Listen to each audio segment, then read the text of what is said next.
Herkese merhaba. Yayınıma hoş geldiniz. Kıymetli izleyenler, malumunuz havalar ısındı. Kırsal kesimde oturuyoruz. Tabii ki akrepler, yılanlar çıkmaya başladılar. Dolayısıyla bir takım tedbirler alabiliriz. Yani bu haşerattan korunmak için.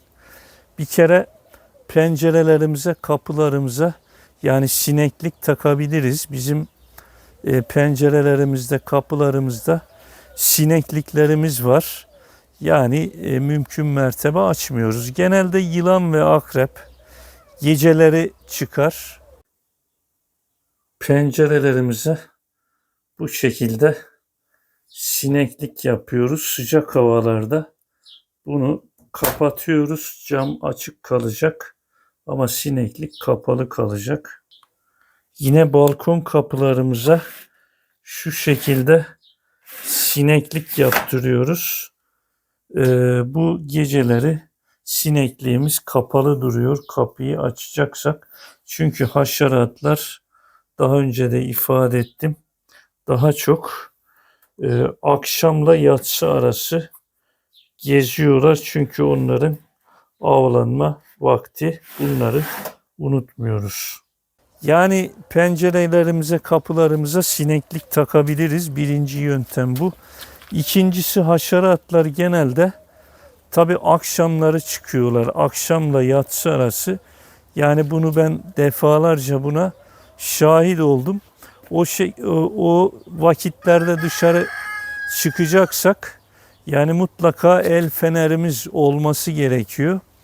El feneriyle dışarı çıkalım. Mesela terlikle çıkmayalım. Yani aydınlatması zayıf bir alana gidiyorsak bağımızın, bahçemizin içinde mutlaka giyelim, yani ayakkabı.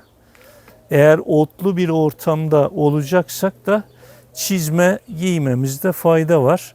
Zaruret de yoksa o vakitlerde dışarı çıkmayalım. Yine mesela kedi besleyebiliriz evimizde. Bizim kedimiz var. Geçen bir tane kırkayak yakalamış. Tam merdivenin dibinde, ayakkabıların olduğu bölgede. Yani onun paylaşımını da yaptım. Kedilerimiz mutlaka yani haşeratları ne yapabiliyor? Öldürüyor. Yine tavuk besleyebiliriz. Tavuklar toprağa kazıyor. Akrepleri yani yiyorlar. Onlar zehirden etkilenmiyor. Evimizde yani evimizin etrafında tavuk besleyebiliriz. Sebzelerimize uzak yerlerde mesela onları barındırabiliriz. Bahçemizdeki akrepleri tavuklar yer. Tabii akrepler gece çıktığı için gece çok bir şey yapamayız. Dediğim gibi gecede dikkat etmek lazım bunlara. Bir de mümkünse akşamla yatsı arası tabii dışarı çıkmamak gerekiyor. Çünkü haşeratların avlanma saati o vakittir. Bir de yılan gördüğümüz zaman kesinlikle yani 3 metreden daha yaklaşmamalıyız. Çünkü yani bilemiyorsak yılanın zehirli ya da zehirsiz olduğunu yaklaşmamakta fayda var. Zehirli yılanlar kesinlikle kaçmaz. Yani insan ya da hayvan gördüğü zaman kesinlikle kaçmaz. Yine kafaları üçgen şeklinde olur. Kuyruğu aniden incelir. Yani 5 santim gibi bir kuyruğu var. Onlar tabi bizim kaçmamız için tıs diye bir ses çıkarır. Kesinlikle yaklaşmıyoruz. Eğer ki evimizin yakınlarındaysa öldürebiliriz. Yoksa yani itfaiye çağırabiliriz. Ya da bir şekilde eğer ki cesaretimiz varsa bir bidona koyup evlerden uzak kırsal bir alana bırakabiliriz. Tabii onların amacı bizi sokmak, zarar vermek değildir. Onlar hayatını devam ettirmek istiyorlar. Yani bu haşeratlara bu şekilde yaklaşırsak daha iyi olur. Tabii biz burada defalarca akrep gördük. Akrepler genelde tabii Ağustos ve Eylül aylarında evlere girmeye çalışıyorlar. Mesela biz akşamları dışarıda bir şey bulundurmuyoruz. Yani sabahları mesela dışarıda çardağımız var. Mindere oturacaksak altına bakıyoruz ya da çardağımızda bir bez parçası varsa altına kaldırıp bakıyoruz. Genelde hayvanlar belli bir süre sonra kendilerini bir yere saklıyorlar, muhafaza ediyorlar. Gündüz dışarı çıkmıyorlar. Yine ayakkabılarımızı giyerken mutlaka sabahları kontrol etmek lazım. Yani içini bir ters çevirip silkelemek lazım, silkmek lazım. Bunlara dikkat edelim. Yine dışarıda akşamları çamaşır gibi, işte halı gibi ya da başka kıyafet olsun, başka evde kullandığımız örtüler olsun dışarıda bulundurmayalım. Çünkü onların içine arasına girip saklanabilirler. Evet, halı yıkamıştık bir seferinde. Tabii yukarıda damda sermiştik halımızı. Gündüz topladık, içeri götürdük. Tabii 2-3 gün halı sarılı vaziyette durdu. Halıyı sermek için açtığımızda tabii akrep içinde kalmış, sıkışmış. Hemen yapmaya başladı. Yani kaçmaya başladı. Tabii öldürdük. Dediğim gibi dışarıda gece bir eşyamız kaldıysa sağına soluna bakmadan içeri almamak gerekir. Evet. Bir de tabii el fenersiz az önce herhalde söyledim ama tekrar edeyim.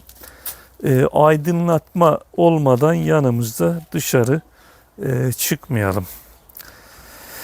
Bir diğer tabii ki birçok yöntem olabilir. Tavukları söyledik. Tavuklar bunlardan etkilenmiyorlar dedik. Evet, bir diğer yöntem ise kükürt atabiliriz. Mesela evimize yakın yerlere şöyle biz bir kükürt aldık. Bunları mesela şurası komşunun bahçesi. Mesela bakımsız. Buralarda yılan ve akrepler çok rahat olabilir. Şimdi kükürdüm. Tabii biz bunu ağaçlarımızda da kullanıyoruz. Bağımızda da kullanıyoruz. Ve bu haşerat kovucu olarak geçiyor. Şöyle kükürdü bilmeyenimiz yok. Bunu yani yaşadığımız yerin çevresine 15 günde bir şu şekilde atabiliriz. Şöyle yani duvarların kenarına atabiliriz. Böyle bahçemizin kenarlarına şu şekilde 15 günde bir atabiliriz.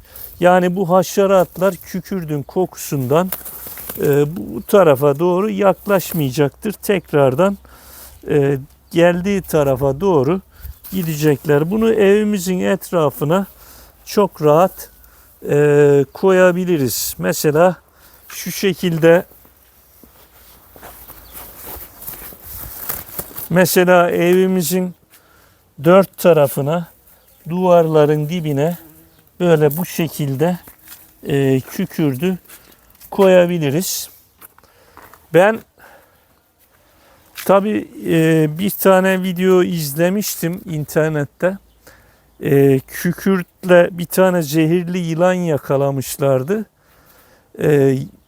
Böyle kükürdü bir daire şeklinde dökmüşler yere, yılanı ortaya bırakmışlar. Tabii yılan bir kükürdün etrafında bir dolaştı tabii iç kısımda. Çıkamadı. Baktı her tarafta ne var? Kükürt var. En zayıf noktadan çıktı. Yani kükürdün az döküldüğü bir noktadan çıkarak oradan uzaklaştı. Yani kükürdün haşerat kovucu özelliğinin olduğunu tabi uzmanlar da söylüyor. Biz de orada bizzat şahit olduk. Yani bu kükürt uygulamasını evlerimizin etrafına, kırsal kesimde oturuyorsak 15 günde bir böyle benim attığım gibi hafif bir miktarda dökebiliriz.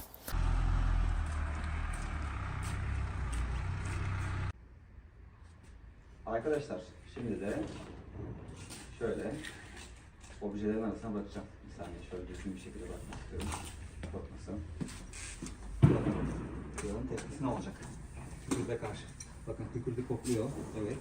Daireden döndü gerçekten de. Oha. Kükürtte bir tek... Evet. Hakikaten. Bak kükürtte biraz fark ettiyseniz bir çemberde bir döndü yani. Bir çekindi kükürtten bence. Ondan sonra gitmeye karar verdi bakın. Tabii ki akreplerle alakalı yani birçok şey söylenebilir akrep yılanla ilgili. Ama bu saydığım şeylere dikkat edersek en azından tabii %100 koruma olmasa da %70-80 kendimizi muhafaza etmiş oluruz. Yine yorumlar kısmına da böyle yazarsanız kendi uyguladığınız yöntemleri izleyicilerimiz oradan görerek de kendi tedbirlerini alırlar. Böyle bağımızda, bahçemizde rahat bir şekilde yani dolaşmak için bunlara dikkat etmek lazım. Mesela ben birkaç tane böyle kendim şahit olduğum şeyleri de anlataraktan bu yayınımızı noktalamak istiyorum. Bu bizim ayva ağacımız. Tabii bunun dibinde bir tane ben siyah yılan görmüştüm. Dedim bu hayvan buraya niye gelmiş? Yani ağacın üstünü incelediğim zaman ağaçta bir kuş yuvası olduğunu gördüm. Ve orada tabii yavrular var. Yılan tabii yiyecek aramaya gelmiş. Ağaçtaki yavruları yemek için gelmiş. Kıymetli izleyenler, burası da bizim ahırımız. Tabii burada bir ara ben ahıra civcivleri ve kurtlarımızı koymuştum. Tabii aklıma da geldi. Dedim buraya yılan gelir. Tabii bir tane de sopa ayarladım. Gerçekten bir gün ahıra girdiğim zaman bir tane siyah yılan ahırdaydı ve civcivleri yemeye çalışıyordu. Yine ahırımızın üstüne ve şu bölgeye ben saman koymuştum.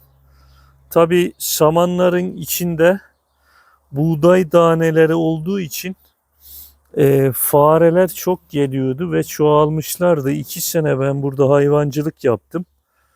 Tabii ki fare çoğalınca yılanlar da buraya sıkça geliyordu. Yine burada da birkaç kere şu bölgede yani şu gülün dibinde gördüm siyah yılan. Bir de yine kıymetli izleyenler bu kazmanın az yukarısında burası ahırımızın yan tarafı oluyor. Burada da yine siyah yılan görmüştüm. Bu seramızın olduğu yerde de yine samanlar vardı. Tabi asma çatımız seramız yoktu o zaman.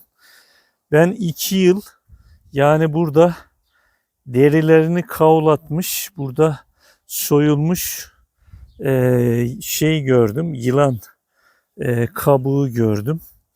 Yani bunları şunun için söylüyorum. Bu hayvanlar genelde tabii beslenme amaçlı dolaşıyorlar. Bize zarar verme gibi bir amaçları yok. Bunları dikkate alarak mesela tavuklarımız varsa tavuk yemine fare gelir. Buğday falan varsa dışarıda oralara fare gelir. Ya da işte bahçeli bir yerde oturuyorsak evimizin duvarında kuş yuvası varsa yılanlar onu yemeye gelir, fareleri avlamaya gelir. Yani bu durumu göz önünde bulundurursak bu hayvanlardan rahatlıkla korunuruz. Yine bir akrabamızın, o da yani kırsal kesimde yaşıyordu. Tabii hayvanları vardı. Defalarca ahırına tabii yılan girmişti. Onlar da yine ahırda ne var? Yem var. İşte yemin olduğu yerde ne var? Fare. Yani yılan avlanma amaçlı girmiş ahıra. Yine bir yere seccade sermiştim. Bir ağacın altına. Namaz kılmak için gittim. Yine seccadenin altını kaldırdığımda gündüz vakti bir tane akrebin orada olduğunu gördüm. Yani seccadenin altında.